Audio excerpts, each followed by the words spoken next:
Welcome back. Turkey has cut off all commercial and economic ties with Israel and is closing its airspace to Israeli aircraft. Yeah, at issue is the ongoing conflict in Gaza, which Turkey claims will engulf the entire region in war if not halted. The Turkish government has called for international action against Israel to stop the war, something the Trump administration is fiercely opposed to. Joining us for a deeper dive into this is a former Pentagon official and senior research fellow at the Heritage Foundation, Mr. Brent Sattler, and national security analyst and former member of the U.S. Secret Service, Barry Donadio. Welcome, gentlemen. Hey, good morning. So, Brent, the first question is you. Obviously, this is a sharp escalation in these diplomatic tensions between the two countries.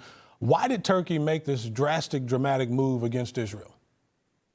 Yeah, well, thanks for having me on. I think first, just to put it in the broader context of Israeli and Turkish relations, it's been strange since Erdogan's been in power there for, getting close to 20 years of this kind of sour and back and forth relationship.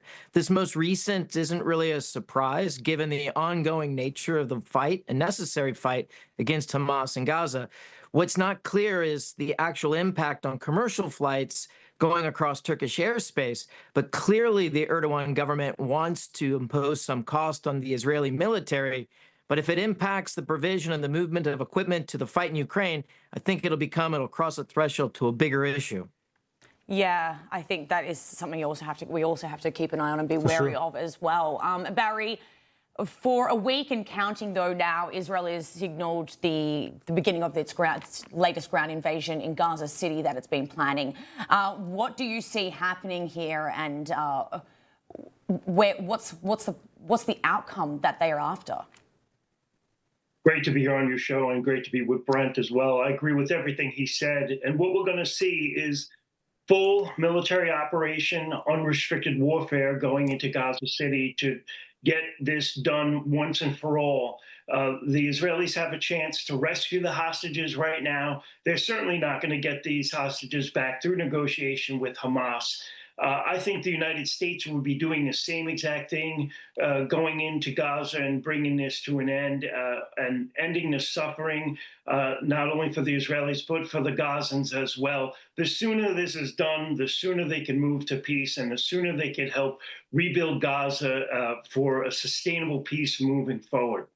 Makes a good point. Well, Brent, I do want to turn back to this ongoing tensions between Israel and Turkey. What role, if any, should President Trump play here? I mean, do you think there's a part that the President of the United States should get involved here? And if so, what? Yeah, I think so. I mean, especially given the success in bringing the Azerbaijanis and the Armenians together through a corridor, the protection of the corridor between Nagorno-Karabakh issues that have led to a war in recent years between Armenia and Azerbaijan. Turkey has a role in that, and so far has been supportive. And I think the consensus is that that would not have happened without Trump's involvement.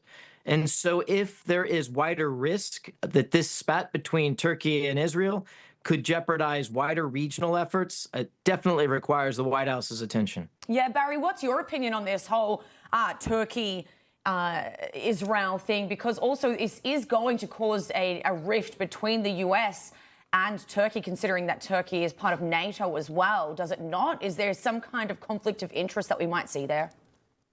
Yeah, I was surprised it hasn't happened sooner. I mean, we have high casualties for the civilians in Gaza. Nobody wants that. Israel don't want it. The United States doesn't want it. This is a full-blown war. Okay, and in a full-blown war where there's artillery shot and machine guns being fired, this is what happens. So, yeah, I was concerned that, yes, Turkey is a NATO ally, and it is a complex relationship between the United States and Turkey. They are a strong ally, but they're very different from us. It's not like us and France or us and England. So there are some complexities there, and they do things differently, but they are a solid ally. It will complicate the matter, and I also assume that Turkey is probably going to try to draw in Azerbaijan into doing the same as kind of a statement, a beholden statement to the world that at least they're standing up for the civilian deaths in Gaza. I would not be surprised if Egypt also follows suit. They're very angry about what's happening. All the more reason for Israel to go into Gaza City and finish this job, finish off Hamas as soon as they can. All right. We do have to leave it there, gentlemen. I really appreciate your insights on this, though. Brent, Barry, thank you very much. Thanks, guys. Thank you.